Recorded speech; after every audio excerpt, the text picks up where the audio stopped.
people of Georgia were treated to more military confusion this week, as the Georgian government claimed that a tank battalion staged a mutiny, taking control of their base.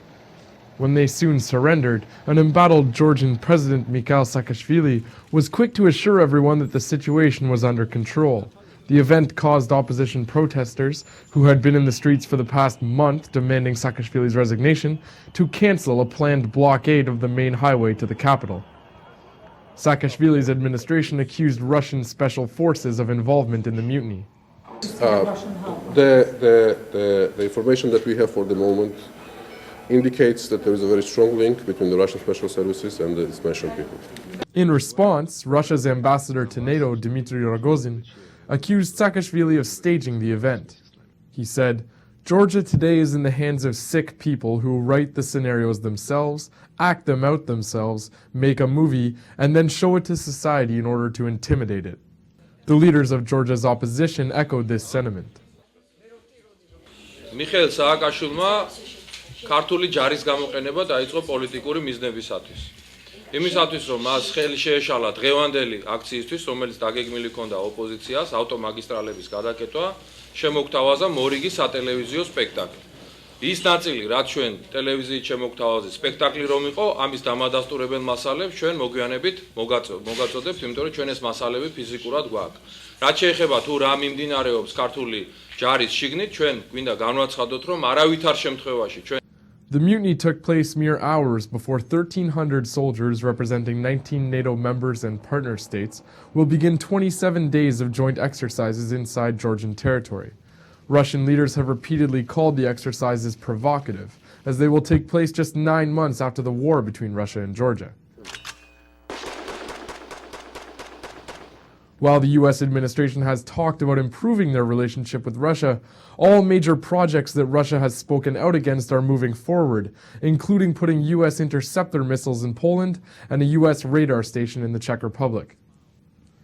Concurrently, Russia has announced plans to open 3 military bases inside the breakaway territory of Abkhazia, including a former Soviet naval base on the Black Sea and a former Soviet air base with the longest runway in the Caucasus. In recent days, Russian TV stations have been airing footage of Russian troops and military gear moving into the breakaway region. Russia calls the moves necessary to deter future Georgian aggression and blames the U.S. for helping to remilitarize Georgia, a claim that is not in dispute since Georgia's own defense minister, David Sikarolidze, claimed in a March editorial that thanks to U.S. military aid, Georgia's capabilities and tactics will be designed to meet a considerably superior force, adding that Georgia will provide logistical support to NATO, opening its territory, ports, airfields, roads, and railroads to the alliance. Motivating all of this is the ongoing battle over the development and distribution of the region's vast energy supplies. At the wrong end of this battle are the region's residents. Already survivors of one war, they are watching their territories become increasingly militarized by competing global powers. The Real News was in Georgia earlier this winter to get at the roots of the conflict. Here is part 3 of our interview with Malkhaz Gulashvili, a newspaper publisher based in Tbilisi, who advocates a new path for Georgia, independent from both the US and Russia. Ჩემთვის თავარია როგორც ქართველისთვის, მე ვერ გამოვდგები ბჟეჟინსკის ინტერესების განხმოვანებლად, ვერც რუსეთის ინტერესების განხმოვანებლად. ჩემთვის როგორც ქართველისთვის თავარია ქართული სახელმწიფო ინტერესები იყოს დაცული და ის კონცეფციები, რომლებსაც პოლიტიკას ატარებენ, დაუშვათ ბჟეჟინსკი და რუსეთში დაუშვათ მედვედევი, პუტინი, ისე არ უნდა იყოს, რომ საქართველო გახდეს კიდევ და კიდევ სამხედრო და გეოპოლიტიკური დაპირისპირებების პოლიგონი. ფაქტიურად ჩვენ ეს უკვე ვნახეთ, რომ ეს გახდა უკვე ეს პოლიგონი ამერიკასა და რუსეთს შორის დაპირისპირების, ასე ვთქვათ, აპოგეა იყო ეს, ასე ვთქვათ, შეტაკება, რომელშიც ყველაზე მეტად ქართველები დაზარალდნენ. იგივე რომ არ მოხდეს, რაღაცა არის გასაკეთებელი. ამასთან დაკავშირებით მე მაქვს ჩემი კონცეფცია, რომ უნდა შეიქმნას კავკასიის ნეიტრალიტეტის პაქტი, რაშიც აქტიურად უნდა იყოს ჩართული როგორც რეგიონალური სახელმწიფოები, რასაც ქვია თურქეთი, რუსეთი, ირანი, მათი გარანტიით უნდა ხდებოდეს ამ რეგიონში მშვიდობის მიღწევა და ნეიტრალიტეტის, ასევე ამერიკის შეერთებული შტატები, ევროკავშირი და ჩინეთი.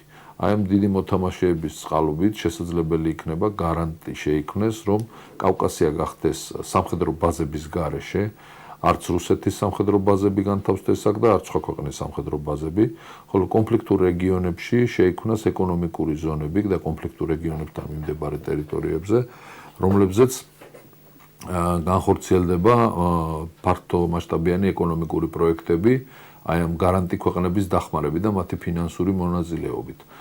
ურთიერთობა ეკონომიკაში და ბიზნესში გამოიწვევს კონფლიქტურ მხარეებს შორის, ხალხებს შორის ურთიერთობას, რაც დაათმობს სიტუაციას და სოციალურ და სხვა საკითხებსაც მოაგვარებს.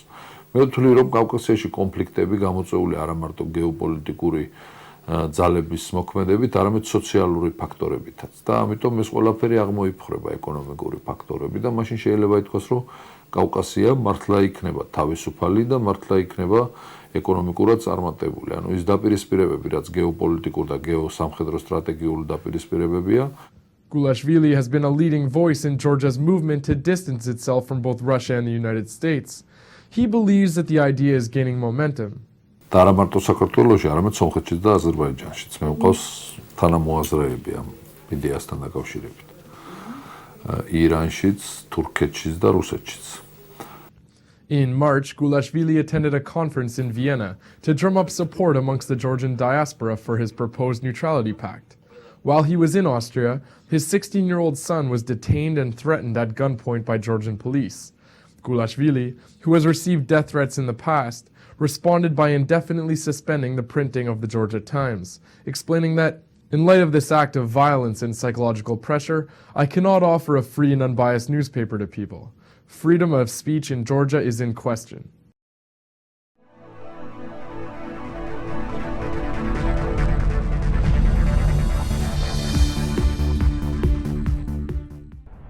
Donate today and receive a new documentary film available to members of the Real News Network.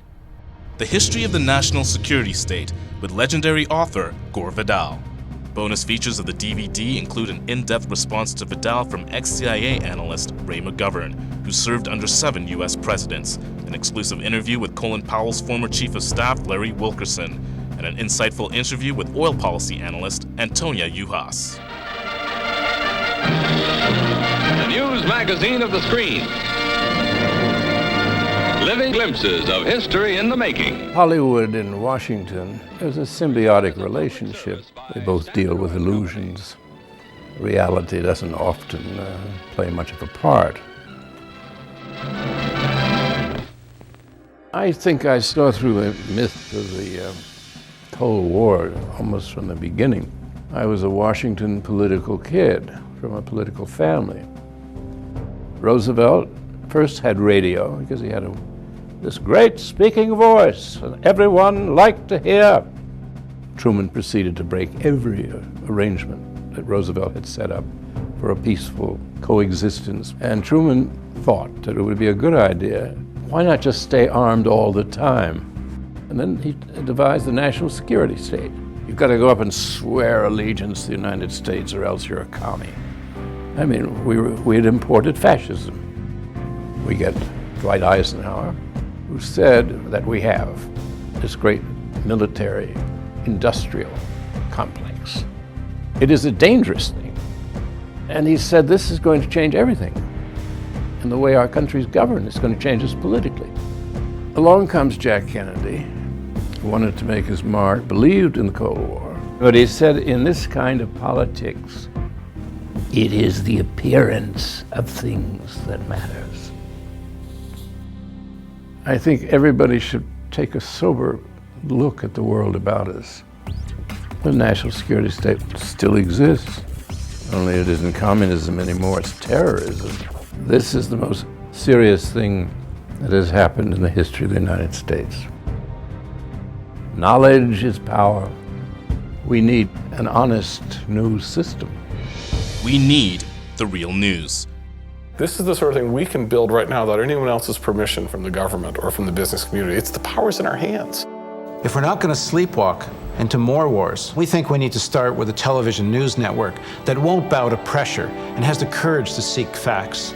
And that means independent economics. And that's why we need you. Make a tax-deductible donation now of at least $10 a month or a one-time give of at least $75.